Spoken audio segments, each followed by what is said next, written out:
All right, guys. So I wanted to wait until the Diablo beta was completely over before I gave sort of my thoughts, my reactions to the whole thing, to the experience, and what my thoughts are regarding Diablo 4 and what I sort of think and expect to see moving forward with the launch of the game. So the topics I want to kind of discuss regarding the beta are going to be the gameplay, the classes, the controls, the overall graphics and systems, a little bit of the story, and the cutscenes. So just sort of like the overall package. Several things I'm not going to talk about are going to be the connections, the class balance, or the performance of the game in its current state. I'll just go ahead and go over those, why I'm not going to talk about those really quick before we really get into the meat and bones of sort of my review of the Diablo 4 beta and my sort of thoughts and impressions. It's not really fair to, grade a beta because the beta is more for testing and not so much marketing. So the reason we're not going to talk about the connections is obviously because it was a beta. The Diablo team was stress testing connections the entire weekend, and it's no way sort of a referendum on the game or what's going to come out with the game come this June. The balance, I don't care. I don't care how balanced the characters are during the leveling phase of the game. Honestly, couldn't give a shit less. If one character plays a little bit slower during the leveling phases, doesn't matter. Once you get one high level character, you're going to power level your other characters. You're going to move to higher world tiers. You're going to blow through the leveling. So I'm going to set aside anything about classes being balanced or classes being overpowered during the beta. We're not going to talk about any of that. It's completely not relevant. The performance of the game, also not relevant. It was a beta. They were letting us use what they considered to be the most stable release. That doesn't necessarily mean it's going to have the best performance, the rubber banding issues, and all that other stuff. It was a beta. We were testing systems to see how the game was going to work and perform and where they could stress test and where they couldn't. So we're not going to talk about it. We're not going to talk about any performance issues or performance gains or what could be done. Having said that, what are my thoughts on the actual beta and the experience that it provided, the glimpse it provided to the future, and sort of what I expect from Diablo 4 when it comes out in June? I kind of want to start with the gameplay overall. The game itself played very well. I had a lot of fun playing the game. I could kind of get lost in the fact that I was enjoying the game, so I could kind of get lost in the gameplay and enjoy myself and realize that a couple hours were gone before I even knew it, right? So that was a good positive. It brought back that feel of an old style game or an older style game that I remember from my youth, that I just want to sit and grind. Maybe that's because of the RPG aspect and it triggering those old memories as a kid, or maybe it was just because the game played well. I'm not entirely for sure, and I don't know what you guys experienced. Let me know down in the comments below what you thought and what your experience was. But as for the gameplay, I thought it was good. I didn't think it was great. I didn't think it was amazing. I wasn't dying or itching to get back into it, but I enjoyed it while I was playing. Part of the not dying to get back into it was honestly probably because it was a beta and I knew all of my sort of work was going to get erased. So I expect that's going to be alleviated when the game drops in June. So for now, I'm giving the gameplay an 8. In June, when the game's going live, that might go up, that might go down. I'm not entirely for sure. But for right now, I had a lot of fun with the game, the gameplay loop, the dungeons, the grinding. Everything felt good. And I kept my expectations in check because it is only a beta and I didn't get to experience the full game. But what I did get to play, I did enjoy, and I could see how these systems are going to be good and how they're going to build on them in the future. So the second thing I kind of really want to talk about is the classes. I actually had a lot of fun with all the classes. Now, to be fair, I didn't play the Druid towards the end of the beta, but I did play all the rest of the classes up to that point. What I can tell you is that each of the classes that I either played or I watched my friends play all felt unique and had their own unique ways to be played and interactions, and that felt great. It didn't feel like one class was sort of borrowing or stealing from another class, and it led to a great experience with a lot of different ways to play each class, given the beta's limited amount of skill points and no Paragon system.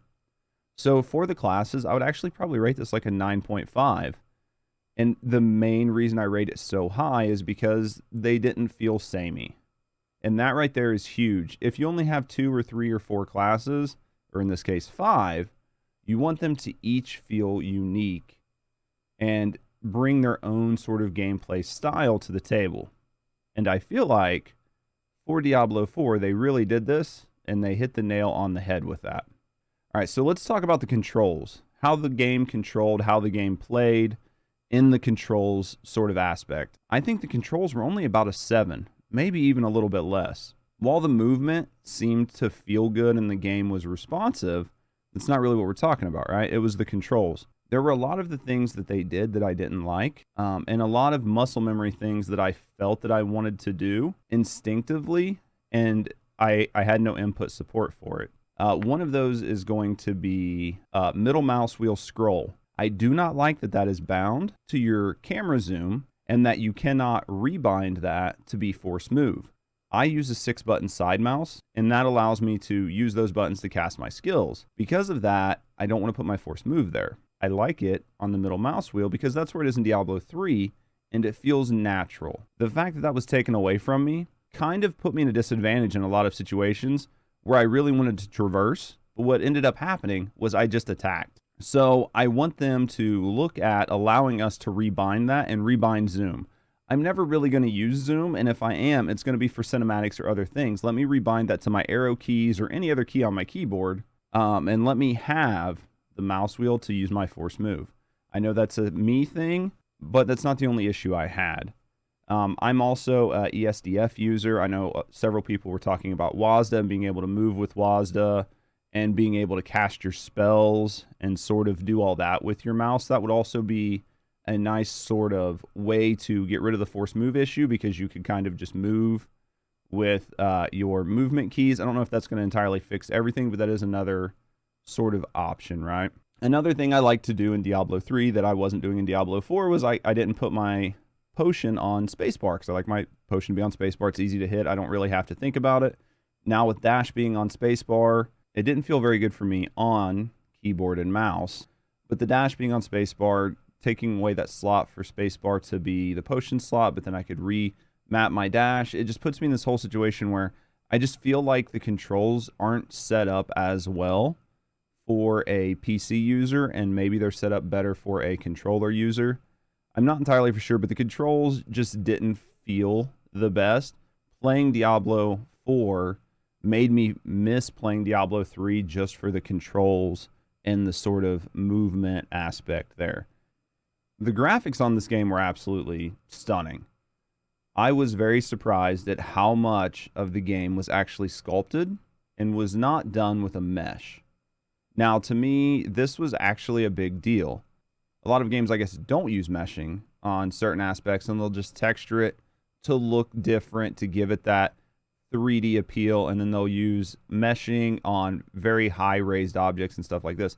Diablo 4 seems like they really modeled a lot of their things, and the textures go on very well. It really adds to the immersion and the sense of layering and the sense of everything being real. And while it's an ARPG and your view is really zoomed out, you really do notice these kind of things, and you really see them in the character creation screen and stuff like that where you're picking your character. So I really want to say congratulations to their team. The graphics look amazing. I am very, very happy with the graphics. I've heard some random people shitting on the graphics. I don't know what the fuck they're talking about. If this game was filmed closer up, it would hold up to a lot of other games out there or look better than more games or most games out there with the current graphics. So graphics definitely a 9.5. I think they did a great job with it. Now let's talk about the systems. The systems that we were able to access. There are a lot of things there that I am not happy with. The main thing that I have an issue with is the skill system and the way it works. If you decide you want to respec, say you don't like your basic attack, and you're 3/4 of the way down the skill tree, and you want to switch that attack from we'll say attack A to attack B. It doesn't really matter. 90% of the time, you can't even do that. You can't just go up and right-click to remove the skill you don't want and then move the points over to another skill. And the reason is there is a skill spend minimum to move further down the tree. So what ends up happening is as you get your character further down the tree and you only want to respec one thing or change one thing, you have to reset at least that bottom layer of your tree, or maybe even higher depending on how many points you have spec'd, just to move around something higher in the tree. So what ends up happening is a lot of times it's just easier mentally just to hit the respec all button instead of going through and like doing the math and respecing up the small amount you need. And then you have to go back through, remember what you did, and rebuild your character. The other thing is this gets prohibitively more expensive as you do it. While you might just want to switch out one skill, or might even be one specialty on a skill, well, you can't just respec that one thing, even though it shows, oh, the respec cost for this is 20 gold. Well, it's 20 gold if you can respec that exact thing at that exact time. But what's going to happen is you're going to have to respec half of your tree to make it work. I don't like that. We can't speak on the Paragon system because we haven't seen the Paragon system. And I like the skills, but I don't like how restrictive it is in the sense that you can't just pick whatever you want. So once you have more skill points, this probably won't be as much of a problem because you'll have well spent beyond what the minimum is. And then if you want to respec just one thing, you'll be able to hop back and forth and do it. But at least during the beta, it was a terrible experience. So just coming out of the beta, I'm giving the system a 7. So the story actually seems really interesting. I was invested in the characters. They did a great job creating new characters to make you kind of want to care about them and to learn about their stories. I don't know where this falls in sort of the story of one Diablo to another as which one is going to be better or worse, but I don't really think that matters. I'm going to take it as just one game. And for that, Diablo 4's story had me wanting to know more. When I got to the end of Act 1, I wanted to move on to Act 2 to figure out what was happening. And we weren't able to during the, due to the restrictions of the beta. But I want to know. And that was a good feeling. So I really liked it. I kind of am intrigued about Lilith and want to know kind of what's going on there. I want to know how my character plays in. I'm curious to see if we're a Nephilim again. So let's really get into it. So for the story, I was really, really happy with it, and I'd give the story a solid 9. Let's talk about the cutscenes. The cutscenes were amazing. I absolutely loved the cutscenes that were full CGI cutscenes. I thought the art style was great. I thought the acting was great. I thought the voice acting was great. The cutscenes were some of the best ones I've seen. I know there are amazing ones out there for every game, but I really did think the quality of these cutscenes were absolutely nutty. The other thing I liked was they didn't have to make everything a cutscene. One thing they did was they used the variable camera that they've used in this ARPG style and used that to sort of build pseudo cutscenes from within the game engine. And because the game's graphics are so good, and because they are meshed well with nice textures and not just a bunch of textures with very light meshing, even those scenes felt nice and felt impactful in a way that I kind of enjoyed them. It was nice to see the characters and to see the scenes and to see me in the scene at the time looking exactly how I look. And it was one of the biggest compliments I had while I was playing through the beta watching the cutscene was, man, I really like how they're using this variable camera to set up all these amazing scenes and shots. And it's not a cutscene, but it is a cutscene, and it allows them to do a lot more of these sort of small miniature cutscenes instead of just doing a couple major cutscenes and then having everything else sort of be like from really far out or text-based or something like that. So I do want to say that I was very, very, very happy with the way the cutscenes worked in general, and I would rate the cutscenes a 10 on this game. So where does that leave us? After I add all the scores up, I come out with a solid 8.5, and an 8.5 is a very good score. I would have recommended the beta to anybody that I thought hadn't played it but would be interested in it. And that's going a long way.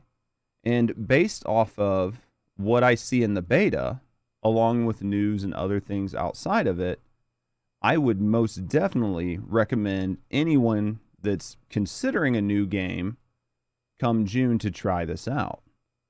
But those are my thoughts. Let me know what you guys think down in the comments. I'm happy to have a good conversation or a well-spirited debate as long as everything's done in good faith. And that's it. So as always, have a great morning, noon, or night, wherever you are. Take care of yourself, and I will see you in the next video.